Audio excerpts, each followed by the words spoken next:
সালের নির্বাচনে আমি ঢাকা থেকে পাবনাতে গেছি ভোট দিবে, আর যায়া দেখি আমি 2018 সালের আগ পর্যন্ত আমি আওয়ামী লীগ করতাম। 2018 সালের নির্বাচনে আমি ঢাকা থেকে পাবনাতে গেছি ভোট দিবে, আর যায়া দেখি সকাল 8টার সময় সমস্ত ভোট হয়ে গেছে।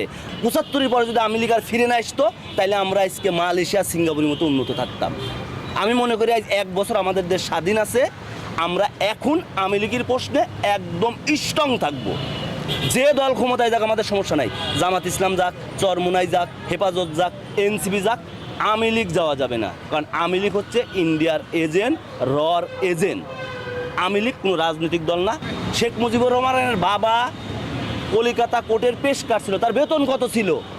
তার ছেলে ইন্টারমিডিয়েট পাস কীভাবে 1954 সালে এখানে এত বড় একটা বাড়ি করে? এই টাকা সে কোথায় থেকে পাইল? এটা দুর্নীতির টাকা। এই কারণে এটা ভেঙে শেষ করে দরকার। আওয়ামী লীগের নিশ্চিহ্ন করে দেওয়া দরকার বাংলাদেশে। আওয়ামী লীগ যদি বাংলাদেশের সামনে থাকে, তাহলে এই দেশ উন্নত হবে না। আমার 32 নম্বর আসার একটাই উদ্দেশ্য। আমি ফেসবুকে একটা পোস্ট দেখছি, ঢাকা কলেজের পোলাপান ভেকু টেকু নিয়ে 32 নম্বর ভাঙতে আসছে। আমি মনে করি 32 নম্বর ভাঙি ফেলাই নেওয়া উচিত। কারণ 32 নম্বর রাখলে এই প্রতিদিন এখানে আমাদের শত শত পুলিশ দিয়ে যে পাহারা দেওয়া লাগতেছে, এই পুলিশের বেতন তো আমার ট্যাক্সের টাকা থেকে হয়। তাই এই ফেসিজমের আতরগড় তো আমার ট্যাক্সের টাকা দিয়ে পহরা দেওয়ার কোনো দরকার নাই। এটা উচিত সরকারিভাবে ভেঙে দেওয়া। আমু সেটা ভাঙতেই আসছি, কিন্তু এখানকার পরিস্থিতি দেখতেছি ভাঙার দর যদি সবাই ভাঙে, তাহলে আমি তাদের সাথে ভাঙবো। আমি মনে করি আওয়ামী লীগ যারা করে তারা মানসিক রোগী, তাদের সরকারিভাবে চিকিৎসা করানি দরকার।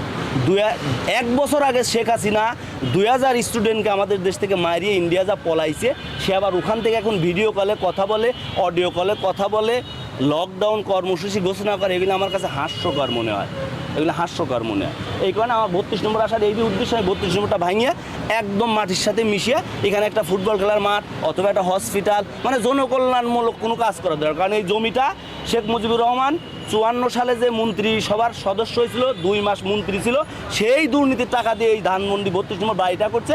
তার মানে এই বাড়িটা দুর্নীতির টাকার করা, এটা এখন ভাঙিয়ে রাষ্ট্রীয় কোষাগারে জমা করে দেওয়া দরকার। ওকে, আচ্ছা, আপনার এত রাগ